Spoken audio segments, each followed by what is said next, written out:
Welcome to the Cheer Athlete. This week, we're going to talk about what feels like to be cut from a team and how to how to encourage your kids to keep at it, even if they are not sure that they have what it takes. Welcome to the Cheer Athlete podcast, where we bring coaches, parents, and athletes expert tips and advice to help keep cheerleaders healthy, strong, and at the top of their game. Now, let's go. If you don't know me, I'm Laura Turner. I'm a doctor of physical therapy and I'm the cheer PT. And some of this is spurred on from my going back to my high school reunion 2 weeks ago. And we had a tour of the high school. And in it, we walked right by the spot. My senior year, I was cut from the basketball team. I had been cheering for, I think I was cheering at that point for three years. And we had a new coach, and I've talked about this before, but we had a new coach who was amazing, and she was really looking to build more of a competitive team because we weren't competitive at that time. And I thought I had it down pat because I was a senior going into basketball season. And I went up and I read the sheet, and I read the sheet again, and I read the sheet again, and my name was not anywhere on there. And I was devastated. And it's funny because those feelings came back much more subdued, but like just remembering, like, oh, that gut punch that just, like you walk away, and I didn't know if I should cry, if I could cry. I ran into a friend of mine who, you know, he just kind of like gave me a pat on the back and said, "Don't worry about it, it's gonna be okay." And it actually spurred me on. I had a lot of fun the second half of my senior year. I was able to go away to Spain, which I might not have been able to do had I cheered. I really kind of developed other friendships, and I still kept going to games because I loved watching the cheerleaders out there. And I still remember, I don't remember their dance, but I remember the song that they danced to. And I remember watching them out on the floor, and I could see their progress, and it was really cool. And that's something that spurred me on into college. When I left, I was like, I still want to cheer. So when my friend came over and invited me to try out or to come to practices, I was in. I didn't think that was anything I was going to do in college. So that takeaway right there is, really help your kids to realize, like, a door may open. You may not realize, it's very tough when you don't get what you want, and when you're disappointed in an outcome of a tryout or team placement. And it can be really hard and disheartening. But there's always something on the other side that leads you to where you want to be or into a better place. And I know at 14, I was 17 and a half. At that time, like, I didn't know how to handle it, but like I was able to move past and kind of process it and keep moving forward. And you don't know those things until you look back on your life and you go back and you walk down that hallway and you're like, yeah, I remember. And that was it ended up being a good thing for me. Someone on um, TikTok had commented, I had posted about not liking to do conditioning as a punishment when a stunt comes down. And people told me their thoughts either way and why they do it. And I get it. You know, I very much understand it. Somebody posted a comment about, tell me you're not a cheerleader by telling me you're not a cheerleader or something to that effect. And that one I thought I wanted to address because yes, was a cheerleader. I cheered through high school, except for that one season of senior year. I cheered through college, except for that one season. So I made the team the football season, and then the following basketball season again. I don't know what is basketball. I didn't make it, but that spurred me on to be better. And the following year, I came back out and I got first place. So it spurred me and it kept me going, and my love for cheer just continued to grow. Then I coached after college, and I coached for 13 years, maybe actually probably close to 16 years altogether. Both at two different high schools. And I went on to coach at college. And when I thought I was done there, I went back to coach at high school and help out a former cheerleader of mine and be her assistant coach. And then stayed for another year. And then I was going to school. And in school, I did my doctorate on injuries in cheerleading and how to prevent them using the FMS. And I've talked about this a lot on the podcast and in my book, so you can find out all those more details. It's not so much about me, but I do recognize that I am not currently in the cheer world beyond my podcast and beyond being the cheer PT and actually working with clients. My focus now is not being front and center and not coaching, but more coaching this way to help you have less injuries.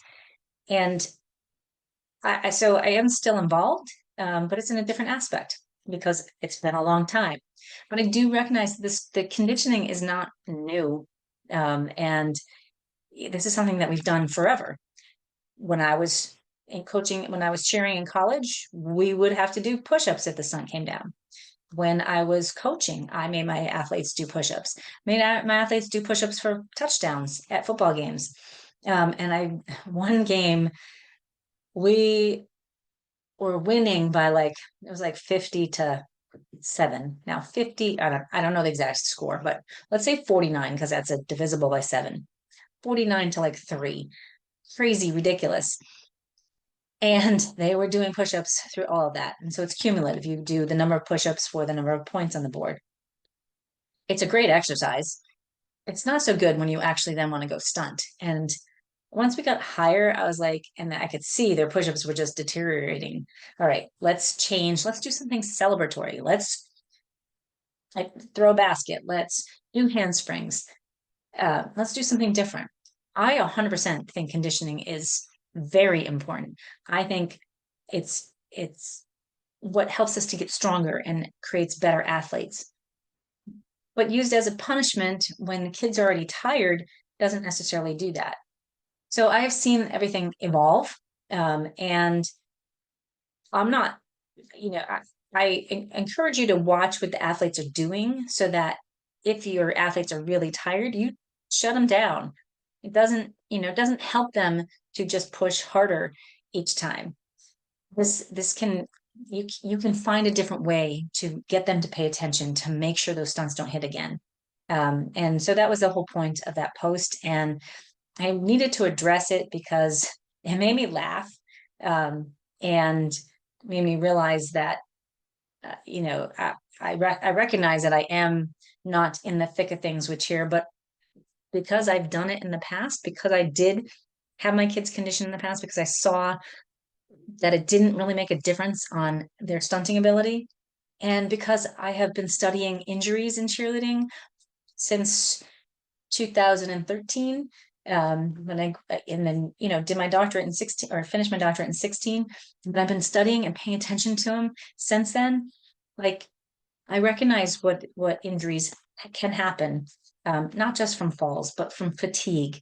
When the athletes are fatigued, that just feeds into more injuries. So I wanted to address that because I laughed. I was like, I've been in cheerleading for a very long time, and I started out cheerleading in saddle shoes, and I finished in high top sneakers, and my kids were in sneakers. We were able to do basket tosses on basketball courts at the time, and then the rule changed. So it's not all that long ago in the scheme of things, but when I look back, it does seem like a long time ago. Walking through my high school kind of reminded me just how long ago it actually was. Um, and to tie that all back in, when your cheerleaders are frustrated and deciding, because they are not feeling like they're good enough to make the next team, or they're not feeling their skills are progressing enough, grit, determination. You never know what's going to keep someone in a sport. Never know what's going to kind of keep you moving forward and what will spur you on to the next level. If it wasn't for my friend pulling me out, of the dorm and like, come on, you're gonna come cheer, and making me go and watch and see, gosh, these guys, my older teammates, they were a year older than me, were doing stuff that I had never seen before. And it was really fun. The gym pulled me out of that and my slump of like, I already got cut once. I don't think I can do it. Wouldn't have taken that chance. Have to take chances in life. Sometimes the answer is going to be no. Sometimes it's going to be disappointment, but we can move on from that and we can then be better because of it. And maybe we end up staying involved in the in the sport that we love for our lifetime. I hope that's helpful. Let me know in the comments below, if your kid's struggling, or not sure if they, you're not sure why they're doing it, if they have been cut and they're, really anxious about trying out again, tell them, go for it, do it. You don't know unless you try. And you got to maybe put a little more effort in, and you got to like just go out there and wow them and come in first. Go show your coaches that you really want this and that you're really working hard. I know there are sometimes kids really want it and they put in extra effort, and sometimes it doesn't come to fruition. But that process of getting there, that learning that happens with learning a skill, they're getting stronger, mental preparation, that all carries over into real life and it will help them succeed for the long haul. I wish them well. I know it's a little while till basketball tryouts, and I know All Stars in the full of it right now. Um, but you can apply this to anything, whether it's a loss at a competition or maybe it's a bad grade. Keep the positive attitude, keep plugging, keep trying, because that's where the learning comes in and that's where things get better. I hope you have a great week. If you want to grab my book that is out on Amazon, I'll leave a link below. And if you want any more advice about injury prevention, I've got lots of free resources on the link tree in the show notes below. Have a wonderful week. Don't forget, when in doubt, breathe out, take life one step at a time. You can do anything you put your mind to.